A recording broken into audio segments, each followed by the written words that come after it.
They told us it was impossible, that Jack Della Maddalena couldn't survive 5 rounds with a relentless wrestling machine like Belal Muhammad, that he would crumble under pressure, that his slick striking wouldn't be enough to stop the takedowns. But then, in front of millions watching around the world, Jack did the unthinkable. Not only did he survive, he took over. He didn't just edge out a victory or steal a decision. He broke the narrative, rewrote the blueprint, and announced himself as the most dangerous new champion in the UFC. The arena buzzed with disbelief. This wasn't supposed to be Jack's fight. Belal was the veteran, the grinder, the top contender, who'd earned his shot with years of sacrifice and dominance. But none of that mattered when the cage door shut. What we witnessed was nothing short of a masterclass. A fight that wasn't just about punches and kicks. It was about evolution, precision, and heart. This wasn't just a win for Jack Della Maddalena. This was a message to the welterweight division, to Dana White, and especially to Islam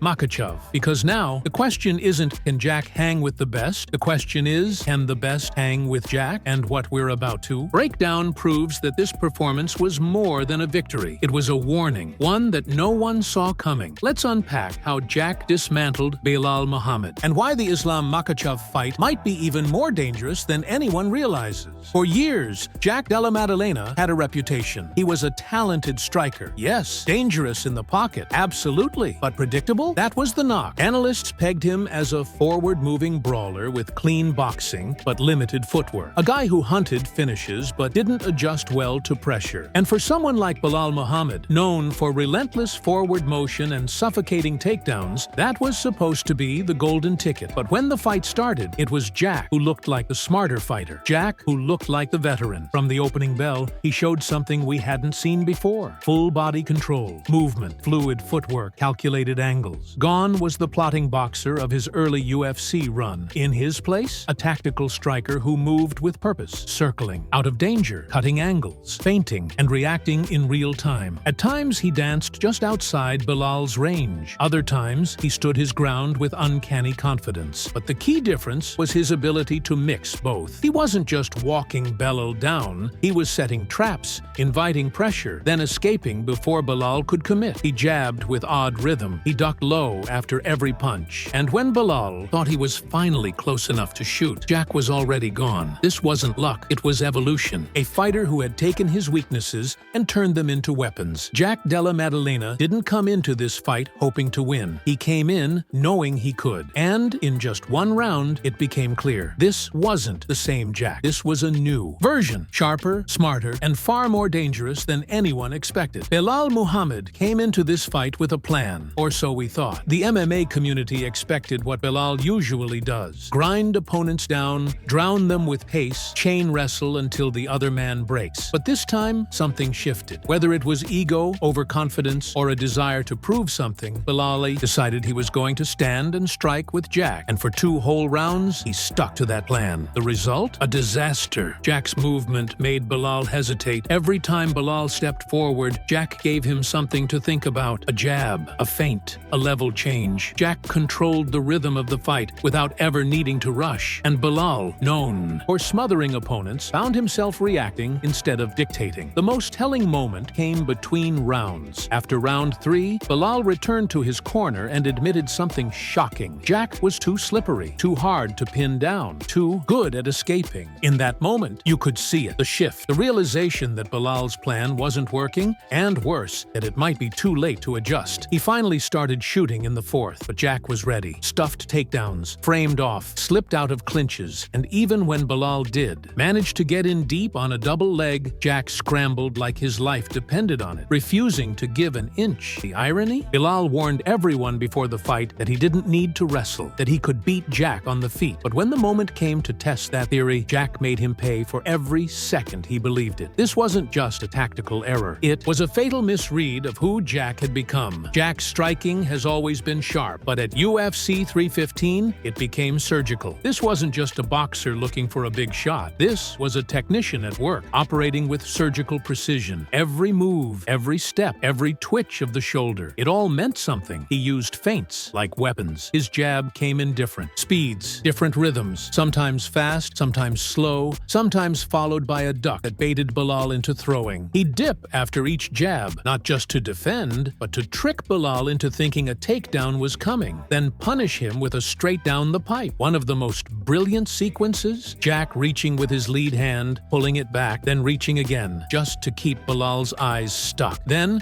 as Belal swatted at the bait, Jack lunged with a left hook around the guard. He didn't throw wildly, he threw around blocks. He waited until Belal's hands moved, and then punished the opening. The question mark kick off the lead leg, disguised as a body kick, snapped to the head mid-flight. And Belal, his guard was low. The shot landed, but it wasn't just offense. Jack's defense was intertwined with his attack. Slip, counter, fade, duck, pivot, jab. Even when standing on one leg, lifting his knee to fake a tee, he slipped Belal's jab and countered with a right overhand. That's balance. That's control. That's elite. Jack's fight IQ was through the roof. And in this section of the Fool fight, it became clear. Belal wasn't just fighting a striker. He was fighting a trap setter, a tactician, a man who saw every move coming and had already planned his response. Every great fighter has a moment where the lights almost go out, where instinct, not skill, is all that keeps them standing. For Jack Della Maddalena, that moment came in round 2, and it was brutal. A clean, full-powered head kick from Belal, shin to face. No time to brace, no time to roll with it. The kind of shot that knocks most men stiff. Jack took it and didn't even stumble. The crowd gasped. The commentators freaked. But Jack, he just adjusted his stance and kept going. No panic, no backpedaling, no sign of being rocked. And the craziest part, he kept doing the same move that got him hit, jabbing and ducking low, almost as if to prove it was never a mistake. It was calculated. That kind of composure under fire is rare. That kind of chin, even rarer. But it wasn't just the head kick. Belal landed elbows in the clinch, ripped hooks to the body, caught Jack with lightning-quick counters after slipping, and Jack kept walking forward, eating the shots, processing them, and firing back harder. There was a moment when Belal landed 3 clean punches in a row. Most fighters would shell up. Jack didn't even blink. He reset, slipped the 4th, and launched a right hook that nearly spun Belal around. His face started to swell. His right eye puffed up. But Jack didn't back down. He didn't need a second wind. He never looked to survive. He looked to win, even as the war got uglier and the punches got heavier. The narrative used to be, yeah, Jack can strike, but what happens when he gets hit? Well, now we know. He bites down, he swings back, and he doesn't budge. One of the most impressive parts of Jack's performance was what he didn't do. He didn't chase wild flurries. He didn't overcommit to one-punch knockouts. He didn't lunge into danger. Instead, he read Belal like a book, slipping, pivoting, and countering with perfect timing. Time and time again, we saw Jack evade entire combinations while staying in the pocket. When Belal threw a jab, Jack would slip inside, then pivot out before the right hand could follow. When Belal went high, Jack went low. When Belal feinted, Jack never bit. He watched, waited, and responded with ruthless accuracy. There was a sequence in the 3rd where Jack baited Belal with a jab, ducked under the counterhook, then used the momentum of the duck to launch an uppercut to the body. It wasn't just reflex, it was rehearsed precision. A response crafted through countless hours of drilling. And when things got chaotic, when Belal blitzed, threw elbows in the clinch, or tried to trap Jack against the cage, Jack stayed calm. He'd absorb one, slip the next, and then counter. With a lead hook or a straight down the middle, his ability to read pressure and create space was next level. Even his defense was offense. He'd roll under a punch, but instead of escaping, he'd fire back mid-roll, catching Belal off guard with a hook he never saw coming. He wasn't just surviving exchanges, he was winning them. This wasn't flashy. This wasn't highlight reel, spinning kicks or flying knees. Okay, maybe one flying knee. This was pure, technical, high IQ violence. A master of angles, space, and rhythm. And as the fight wore on, it wasn't just Belal getting tired, it was Belal getting outclassed. By the time round 4 arrived, Belal's poker face was gone. The frustration was setting in. His corner begged him to wrestle. The fans screamed for a turnaround. And finally, Belal listened. He dove into takedowns, crashed into the clinch, and forced Jack to defend in the dirtier parts of the fight. And to his credit, he had some success. He pressed Jack against the cage, landed short strikes from inside the clinch. At one point, even dragged Jack to the mat with a slick double leg. But here's what separated Jack from so many others. He never accepted the position. He scrambled immediately, posted, framed, hip-bumped, used every inch of his body to create space and stand back up. Even with his eyes swelling shut, Jack knew exactly what to do, like muscle memory on autopilot. There was one scramble where where Belal dug his fingers into Jack's eye. Not malicious, but desperate. It was a fleeting moment that spoke volumes. Belal was pushing every boundary he had, and Jack, he just kept going. Escaped the half guard, got back to his feet, and went right back to pressuring. Even in the clinch, Jack started turning the tide, slipping elbows, throwing his own. There was one beautiful exchange where Belal missed an elbow, and Jack countered over the top with his own slicing shot that stunned the crowd.